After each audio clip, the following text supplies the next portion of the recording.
I'm Cassandra Vincent of the Cassie Brown Project, and I'm here at the Women's Challenge benefit concert featuring Avery Sunshine.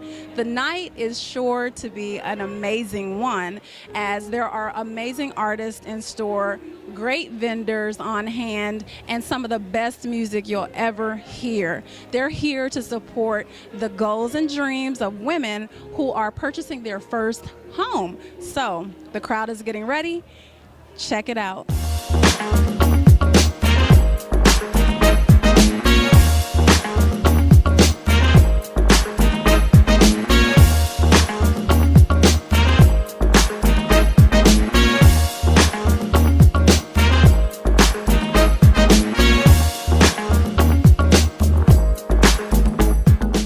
Here with the so lovely Avery Sunshine. How are you? I'm doing great. Thank you so much. You had a phenomenal show and performance, and it's more than a performance, but you connected with your audience.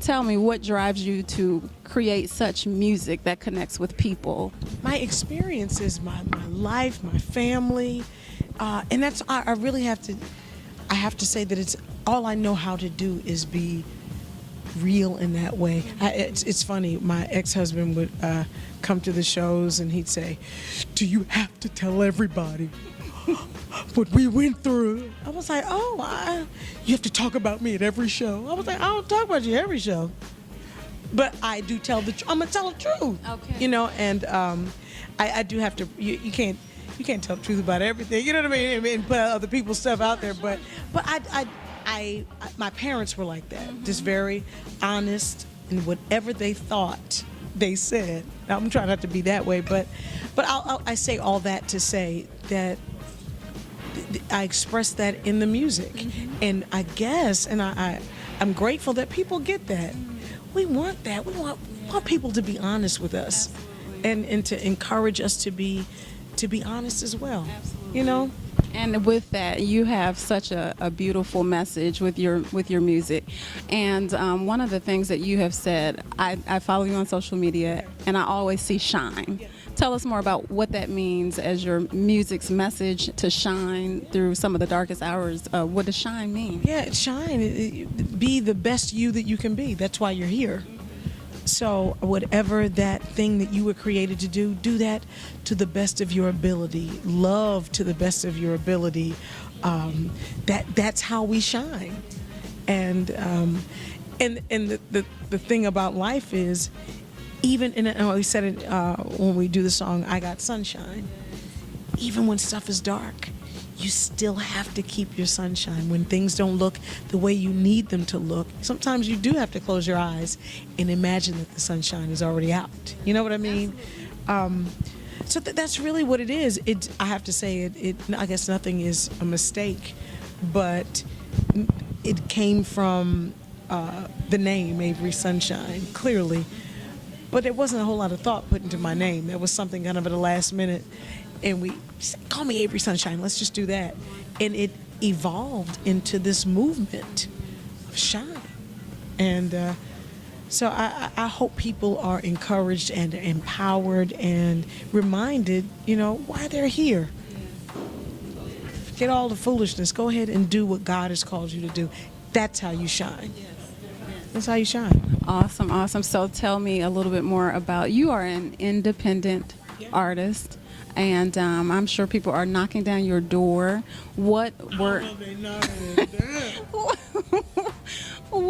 of encouragement would you not only give other artists, but also anyone who is wanting to really pursue their purpose and really go after life, and really utilize their gifts? What would you? Try it. You don't ever want to look back on a time and say, I wish I had. I'd rather say I tried it and it didn't work. Rather than, God, I wish I tried it. Try it, see what happens, and pray all the time. I know that is so broad and so general, but whatever it is that you've been called to do, pray about it and try it. Doesn't work, try it again. If it doesn't work, try something else. But just don't stop. Don't stop. So you also mentioned really quickly, you mentioned during your show how we as women ought to be encouraging other people. And so how awesome was it for you to come to the Women's Challenge? What does women empowerment mean to you, and how do you help close the divide that we as women face in terms of wealth, socially, those types of things? Well, one, it means a hell of a lot to be here to, and I say to celebrate women in this way. We talk about home ownership. So many of us are, and there's somebody mentioned something earlier about, I think one of the partners, I think is his name Troy.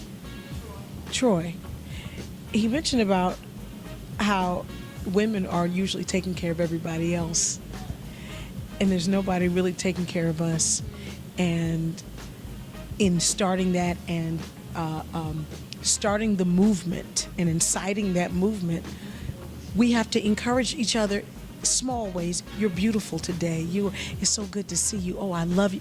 Those are the small ways to begin, and I believe it will spread. And that's one of the reasons why I'm really glad to have been asked to be a part of this, so I could come and say, y'all are exactly right. That's right. We helping everybody else, and got the umbilical cord connected to everybody else, but who are we connected to?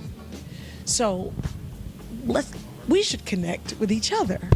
You know what I mean? And so, with that being said, I'm grateful to have had the opportunity to speak and to again. You said what did you say? You didn't say bridging the gap. You said something else. Closing the divide. It really, to me, it comes from having these conversations, talking about it, saying, you know what, my thing lately, the closing the divide for me is talking about social media and how we can use it to uplift instead of tear down.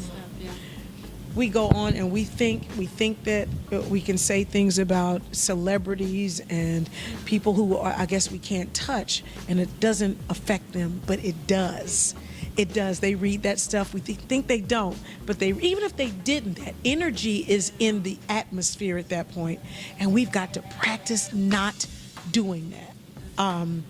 Sending good energy, saying good things, speaking. I'll never forget. I'm gonna try to keep this super short, but one of my piano teachers, she had this book on her table, and it talked about speaking good things. So, and they did this study. They had two glasses of these two vases. They filled them both with rice and water. One of them they spoke terrible things to. The other one they said uplifting. You're beautiful. You're awesome. So the one they said the terrible things to, it turned black and kind of mucky and nasty. The other one, the rice was white and actually growing and fluffy, and it was a really interesting experiment. But the same thing when we're dealing with each other. This is a living thing. We speak those things. And I'm saying the same thing over and over again, but it seems it's so simple. It's so simple. Speak good things, sow good seeds, and I know I'm saying awesome. It's a big deal for me because I've got a daughter too, and I really see how the things that we say can impact her so quickly, immediately, and intensely. And so, well, finally, we appreciate you for coming out. Tell us more about the Sunroom and what we can expect. Where do we connect with you? And you'd be asking 4 or 5 questions at one time. I can't think. It's too late for that. Sunroom. The Sunroom is the second album. Your website. The website is averysunshine.com. And how do we connect? How do we get the music? Oh God, you can go to Walmart, iTunes, Amazon.com. What else? There's Google Play. And if you see me on the street, I'll have some in my purse. Okay. Thank you so much. Thank you. The Women's Challenge benefit concert featuring Avery Sunshine has come to an end, and it was phenomenal. We want to know the mission behind such an amazing event and tell us why you're doing it. Well, we do it for women. This event was a fundraiser to benefit first-time homebuyer women because we want women to have strong homes and strong foundations for their children. So we band together to try to raise some funds to support them with their down payment and closing cost assistance. Since we are Maryland Mortgage Program partners, every dollar we give, they match up to $3,500. So one of the reasons why this is so important is because of the wealth divide that we face as women. Tell us a little bit more about why it's so important for women and for their wealth to really be at the forefront and prioritize. Absolutely. We want our women, again, home ownership is the beginning of wealth. So if they can figure out what to do to get there, again, once they have it, then it teaches their children what to do to get there. So it's like we want to kind of like break that generational curse, if you will. We want to show our children that we can and that they should too. Tonight, how do people stay connected with the mission and the movement, the Women's Challenge? They can follow us on Twitter and Instagram at celebrate, CELEBR8_TWC, or they can find us on our website, which is womenschallenge.net, or Facebook, The Women's Challenge. Great, and thank you so much. Thank you for having us.